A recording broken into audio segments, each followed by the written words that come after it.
সুপ্রিয় পবিত্র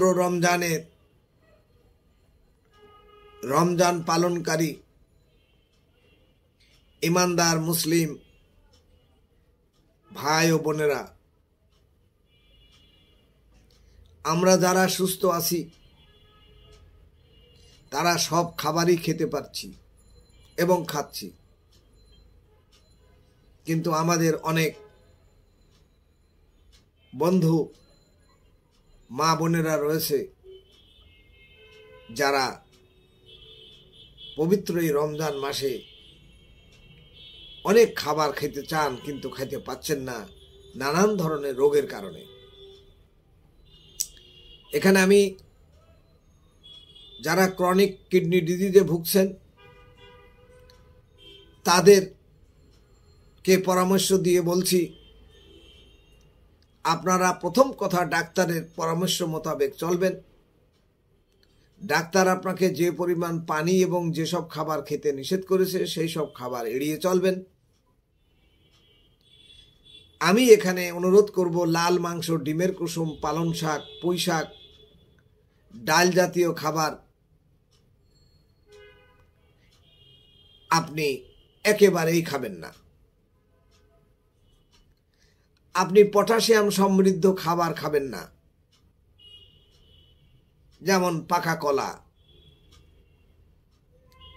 এবং যেখানে হলুদ বর্ণের ফল আছে সেটা থেকে বিরত থাকবেন। আপনি আনারস খেতে পারবেন, আপনি আপেল খেতে পারবেন, আপনি আঙ্গুর খেতে পারবেন, কিন্তু পরিমাণে অল্প। পানি আপনাকে যে পরিমাণ খাওয়ার জন্য নির্ধারণ করে দেওয়া হয়েছে তার বেশি আপনি পানি খাওয়ার চেষ্টা করবেন না। কিডনি হলো নীরব ঘাতক। একেবারে শেষ পর্যায়ে এসে কিডনির বিভিন্ন স্টেজ রয়েছে, সেই স্টেজের মধ্যে আপনার স্টেজ যদি 6 নিচে যায় বা 15 নিচে যায়, তাহলে আপনাকে ডাক্তার বলবে ডায়ালিসিস করার জন্য। ডায়ালিসিস যে কি কষ্টকর এবং কত টাকা লাগে তা ভুক্তভোগী মাত্রই জানেন। কিডনি ট্রান্সপ্লান্ট করা সবার পক্ষে সম্ভব হয় না, সুতরাং আপনার স্বাস্থ্য আপনার হাতে, আপনাকে এটা মেনে চলতে হবে। আর আগে যদি ধূমপানের অভ্যাস থাকে কিংবা অ্যালকোহলের অভ্যাস থেকে থাকে, তাহলে এই অ্যালকোহল এবং ধূমপান সম্পূর্ণরূপে নিষেধ, নিষেধ এবং নিষেধ। হোমিওপ্যাথিতে treat the patient not the diseases, অর্থাৎ রোগীর চিকিৎসা রোগের চিকিৎসা নয়।